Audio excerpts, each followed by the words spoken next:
Hello story lovers, welcome back to my channel. Cherava Priya part 62.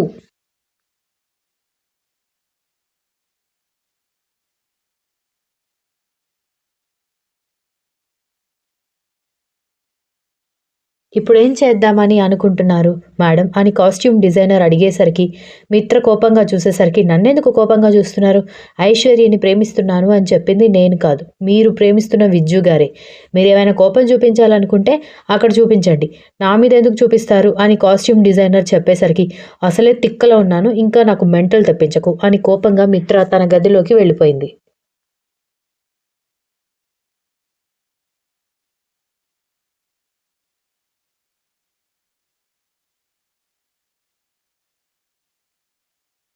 Hero shot కోసం రెడీగా ఉంటే heroine లేకపోవడంతో మిత్ర ఎక్కడా అని డైరెక్టర్ సీరియస్గా అడిగేసరికి తెలీదు సార్, ఇప్పటి వరకు ఇక్కడే ఉండాలి అని అక్కడ ఉన్న టెక్నీషియన్స్ చెప్పేసరికి మిత్రకి ఫోన్ చేయడంతో తనకి హెడ్ఏక్గా ఉందని, ఇప్పుడు షూటింగ్ వద్దని, తర్వాతకి పోస్ట్ పోన్ చేయండి అని చెప్పడంతో డైరెక్టర్ కోపంగా ఫోన్ పెట్టేసి ఈవిడ వల్ల ఇప్పటికే 2 నెలలు లేట్ అయింది, ఇంకా లేట్ చేస్తోంది, ఇక్కడ ఉండడం వల్ల ఎక్స్‌పెన్సెస్ పెరిగిపోతున్నాయని డైరెక్టర్ చిరాకుగా అనుకుంటూ ఉంటే, ఏమైందిరా అని విజ్జు అడిగేసరికి మేడం గారికి తలనొప్పిగా ఉందంట, షూటింగ్ పోస్ట్‌పోన్ చేయమని చెప్తోంది.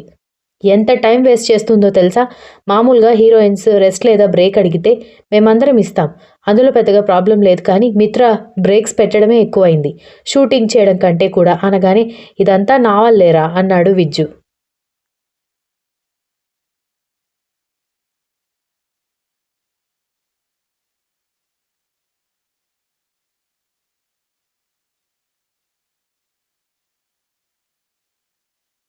నీ వల్ల ఏంట్రా అని డైరెక్టర్ అయోమయంగా అడిగేసరికి నేను ఐశ్వర్యని లవ్ చేస్తున్నానని చెప్పడం వల్లే తను అలా చేస్తోంది అనగాని, ఓహో అదా మ్యాటర్, లైట్ తీసుకో, ఒక పని చేద్దామా, ఈ హీరోయిన్ మన మాట వినడం లేదు, టైం వేస్ట్ చేస్తుంది కాబట్టి ఐశ్వర్యని హీరోయిన్గా పెడదామా అని అనేసరికి విజ్జు సీరియస్గా చూడడంతో డైరెక్టర్ నవ్వుకుంటూ ఐశ్వర్య కూడా అందంగా ఉంటుందిరా, హీరోయిన్కి బాగా సరిపోతుంది, పైగా ఇది డెబ్యూ మూవీ అవుతుంది అని చెప్పాడు.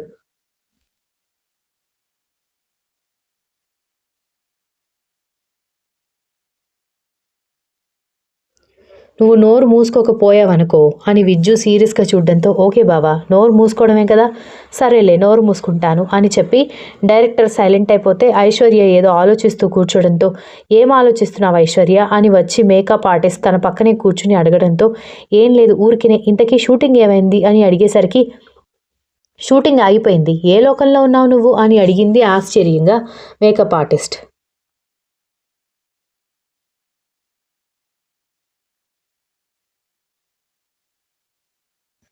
షూటింగ్ ఆగిపోయిందా? ఎందుకు అంటే ఇప్పుడు మనం ఇండియాకి వెళ్ళిపోతున్నామా అని ఆశ్చర్యంగా అడిగేసరికి అలా కాదు మేడం, మిత్ర తలనొప్పిగా ఉందని చెప్పారంట, షూటింగ్ పోస్ట్‌పోన్ చేయమని చెప్పారంట, ఉంటే సాయంత్రం ఉండొచ్చు, లేదంటే రేపు చేస్తారు అని చెప్పడంతో నిజమా? సడన్‌గా తలనొప్పి ఎందుకొచ్చింది? ఇందాక మాతో బాగానే గొడవ పడింది కదా అని ఆశ్చర్యంగా అడిగేసరికి మీతో గొడవ పడినందుకే వచ్చిందేమో అని నవ్వింది మేకప్ ఆర్టిస్ట్.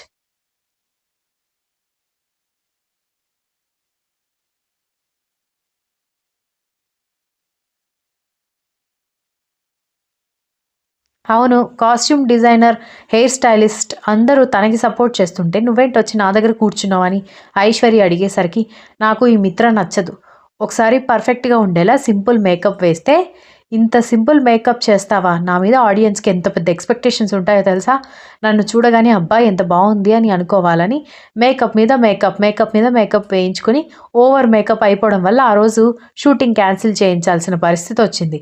పైగా తప్పు మొత్తం నేనే చేశానని డైరెక్టర్‌కి చెప్పింది.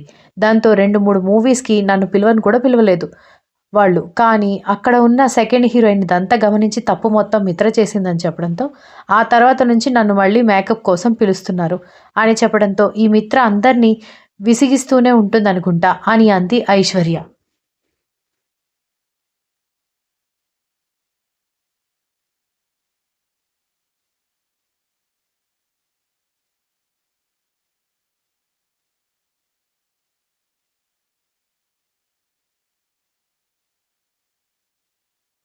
డబ్బమ్మా డబ్బు. డబ్బు కనిపిస్తూ ఉందంటే చాలు తెలియకుండానే పొగరు కూడా పెరిగిపోతుంది. ఈవిడ గారిని ఇంకా హీరోయిన్‌గా ఎందుకు తీసుకుంటున్నారో నాకు అర్థం కావడం లేదు. వేరే హీరోయిన్ 7, 8 నెలల్లో షూటింగ్ మొత్తం కంప్లీట్ చేస్తే ఈవిడ మాత్రం సంవత్సరం, సంవత్సరంన్నర తీసుకుంటుంది. సగం అయిపోయిన తర్వాత మళ్ళీ హీరోయిన్‌ని మార్చి మళ్ళీ కొత్త బడ్జెట్ వేసుకోలేరు కాబట్టి చచ్చినట్టు ఈవిడతో తీస్తున్నారు అని అంది మేకప్ ఆర్టిస్ట్.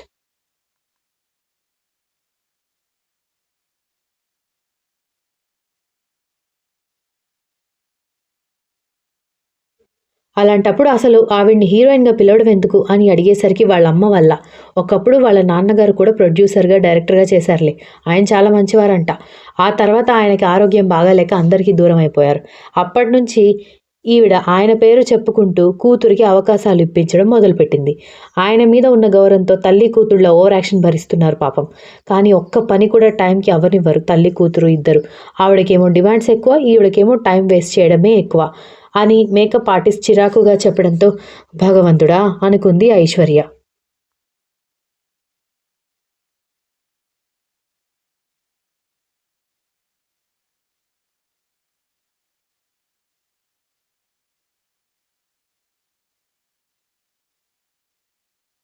అయితే ఈరోజు షూటింగ్ ప్యాకప్ అయిపోయినట్టేనా అని విజ్జు డైరెక్టర్ వైపు చూడ్డంతో అయినట్టేరా, కానీ మీరు ఎక్కువ ఎక్కువ ఎక్స్పాండ్ చేయాల్సొస్తుంది. అదే నాకు ఏదోలా అనిపిస్తుంది అనగానే ఇట్స్ ఓకేరా, ఇదంతా నా వల్లే కదా, ఐ కెన్ మేనేజ్ అని విజ్జు చెప్పడంతో సరే అయితే ఎవరికి వాళ్ళు వెళ్ళి రెస్ట్ తీసుకోండి, నాకు బాగా తలనొప్పిగా ఉందని చెప్పి డైరెక్టర్ వెళ్ళిపోవడంతో విజ్జు వచ్చి ఐశ్వర్య చేతిని పట్టుకోవడంతో మేకప్ ఆర్టిస్ట్ ముసిముసిగా నవ్వుతూ ఉంటే ఏంటి అని ఐశ్వర్య సీరియస్గా అడిగేసరికి షూటింగ్ ప్యాకప్ అయిపోయింది, ఇంకా ఇక్కడ కూర్చుని ఏం చేస్తావు పదా వెళ్దాం అన్నాడు.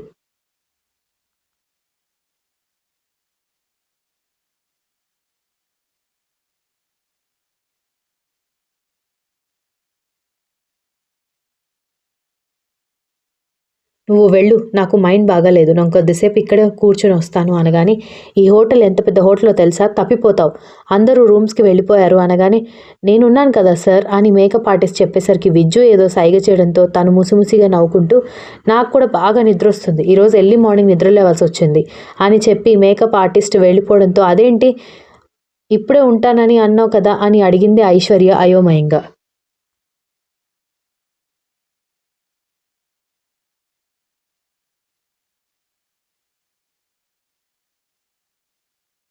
నాకు సడెన్‌గా నిద్రొస్తుంది మేడం. నేను వెళ్తానని చెప్పి మేకప్ ఆర్టిస్ట్ వెళ్ళిపోవడంతో విజ్జు వైపు ఐశ్వర్య కోపంగా చూసేసరికి, నన్నెందుకు అలా చూస్తున్నావు? తనకి నిద్రొస్తే నేనేం చేయాలి అని అడిగేసరికి నువ్వే ఏదో సైగ చేసినట్టున్నావు.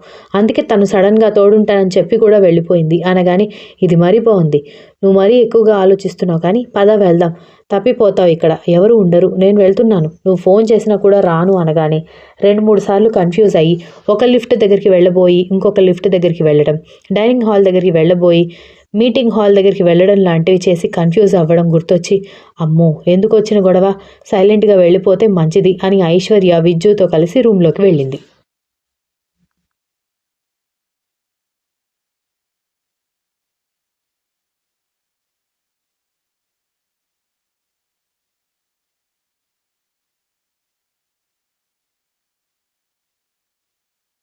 బాల్కనీ విండోస్ ఓపెన్ చేసుకొని అక్కడికి వెళ్లి వ్యూ ఎంజాయ్ చేస్తున్న ఐశ్వర్యని వెనక నుంచి హగ్ చేసుకోవడంతో ఏం చేస్తున్నావని అడిగేసరికి నా అందమైన గర్ల్ ఫ్రెండ్ని హగ్ చేసుకుంటున్నాను అనగానే నేను నీ గర్ల్ ఫ్రెండ్ కాదు అనగానే సరే అలాగే అనుకో, ఇక్కడ ఒక ఇండియన్ టెంపుల్ ఉంది, పెళ్లి చేసుకుంటే జన్మ జన్మలకి కలిసి ఉంటారంట, పెళ్లి చేసుకుందామా అని అడిగేసరికి ఐశ్వర్య కళ్ళు పెద్దవి చేసి విజ్జు వైపు చూస్తుంటే కళ్ళు ఎగరేసి ఎందుకంత షాక్ అవుతున్నావు, పోనీ ఇంకేదైనా స్టైల్లో పెళ్లి చేసుకోవాలని నీకేమైనా ఫ్యాంటసీలు ఉన్నాయా అని అడిగాడు.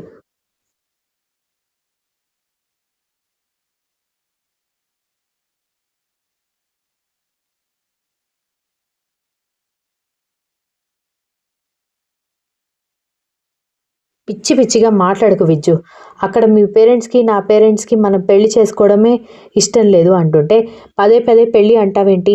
మనం పెళ్లి చేసుకోకపోతే ఏమవుతుంది అనగానే, నా ఊపిరి ఆగిపోతుంది అని విజ్జు చెప్పడంతో ఐశ్వర్య కంగారుగా విజ్జు వైపు చూస్తుంటే, నువ్వు నాకు దూరంగా ఉంటుంటే నాకెంత సఫోకేషన్ ఫీలింగ్ వస్తోందో తెలుసా?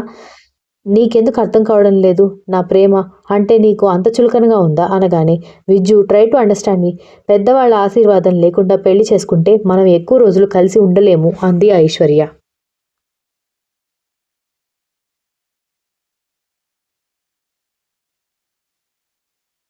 continues. If you like this story, please like, share, comment, and don't forget to subscribe.